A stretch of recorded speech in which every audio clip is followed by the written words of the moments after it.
이번엔 내 삶을 책임지는 국가라는 주제로 김현명 사회분과위원장의 발표를 듣겠습니다. 큰 박수 부탁드립니다.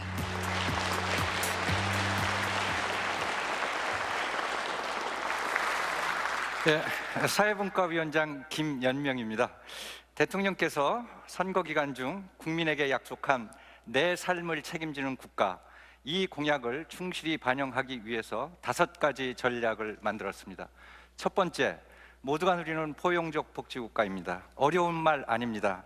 경제가 성장하는 만큼 그 혜택을 복지를 통해서 국민 골고루에게 돌려드리겠다는 의미입니다. 포용적 복지국가 하에서는 국민들에게 기본적인 소득이 보장이 될 것입니다. 내년부터 아동수당이 도입됩니다. 심각한 노인 빈곤 문제를 해소하기 위해서 기초연금도 30만 원으로 단계적으로 인상이 됩니다. 논란이 되었던 부양 의무자 기준도 단계적으로 폐지해서 국민들의 최저 생활을 보장하겠습니다. 고령화로 인한 가족들의 고통이 심합니다. 문재인 정부에서만큼은 치매 문제에 대해서는 국가가 전적으로 책임지도록 하겠습니다. 노후에 걱정 많습니다. 연금 어떻게 될까요? 국민들 불신 심합니다. 기금 운영의 투명성, 전문성 대폭 강화하겠습니다. 국민연금 기금이 더 이상 재벌과 정치권에 의해 좌지우지 되지 않도록 확실한 견제 장치를 만들도록 하겠습니다. 의료비 부담도 걱정입니다. 재난적 의료비 국가 지원 더욱 강화하고 건강보험 본인 부담 상한액을 인하하도록 하겠습니다. 공공의료기관도 적극적으로 확충해서 전국 어디서나 국민들이 적정한 진료를 받도록 하겠습니다. 2015년 우리 사회가 메르스 사태로 큰 혼란을 겪었습니다. 더 이상 메르스 같은 감염병 공포로부터 국민들이 불안해하지 않도록 의료 시스템을 전반적으로 개선하겠습니다. 의료 영리화에 대한 불안도 가시지 않고 있습니다. 이런 국민적 불안, 문재인 정부에서는 말끔히 씻어드리겠습니다. 공적 임대주택도 연간 17만 원씩 공급하겠습니다. 특히 청년, 신혼부부, 세상을 새롭게 출발할 때 걸림돌이 되지 않도록 주거비를 확실히 완화시켜 드리도록 하겠습니다. 두 번째는 국가가 책임지는 보육과 교육입니다. 다 아시다시피 인구 감소 문제 심각합니다. 결혼, 출산 문제 결코 여성의 문제가 아닙니다. 우리 모두의 문제가 되도록 출산 친화적 환경을 범사회적으로 조성하도록 하겠습니다. 이미 발표되었듯이 누리과정 예산 내년부터 전액 국고로 집행이 됩니다. 고교 무상교육도 단계적으로 실현하여 교육의 공공성을 확대하겠습니다.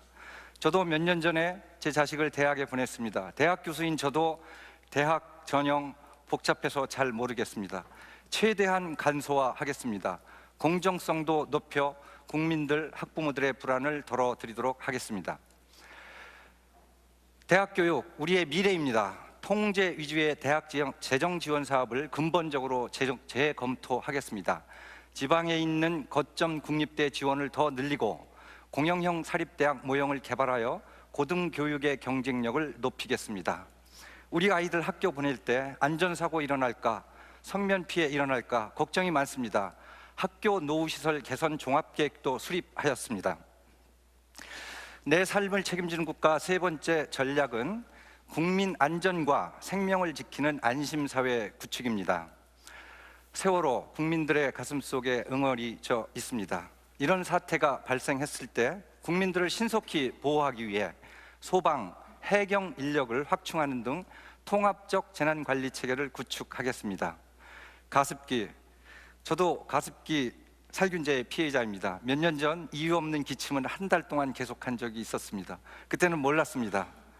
다시는 가습기 살균제 같은 사고가 발생하지 않도록 화학 제품에 대한 예방적 관리를 강화하도록 하겠습니다.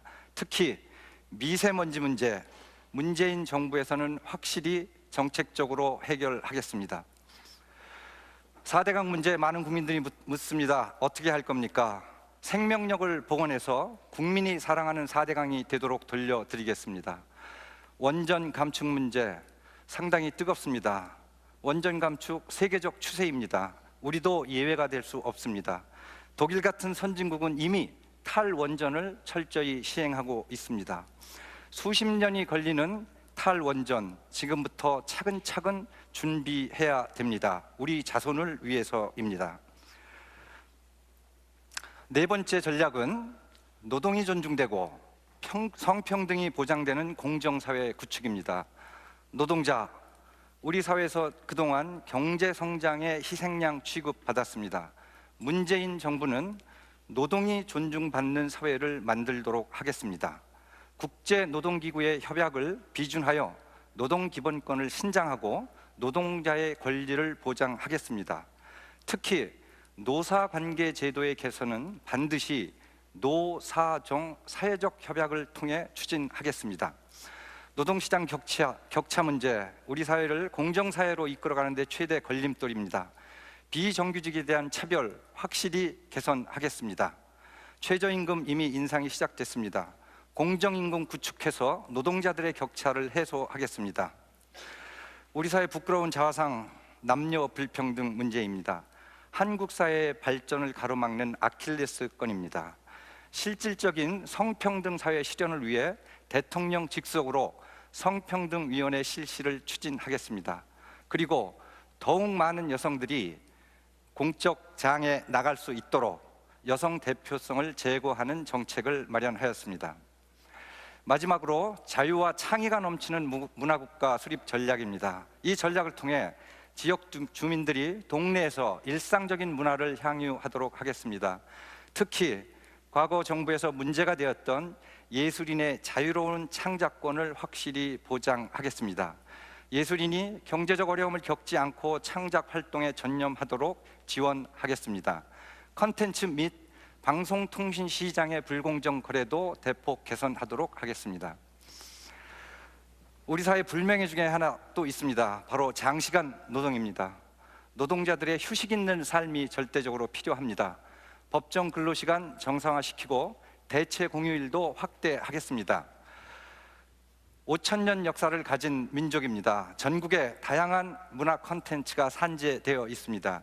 이 콘텐츠를 관광 자원으로 만들어 지방의 경쟁력도 높이고 관광산업의 경쟁력도 더욱 높여 나가겠습니다. 마지막 말씀입니다. 2차 세계대전이 끝난 이후 후진국에서 복지국가로 진입한 나라가 없습니다. 제가 말씀드린 사회정책 충실히 5년 동안 시작하면, 충실히 집행하면 인류 역사상 처음으로 2차 대전 이후 후진국에서 복지국가로 진입한 첫 번째 사례가 바로 한국이 된다라고 저는 확신하고 있습니다. 이상으로 내 삶을 책임지는 국가를 말씀드린 김연명이었습니다.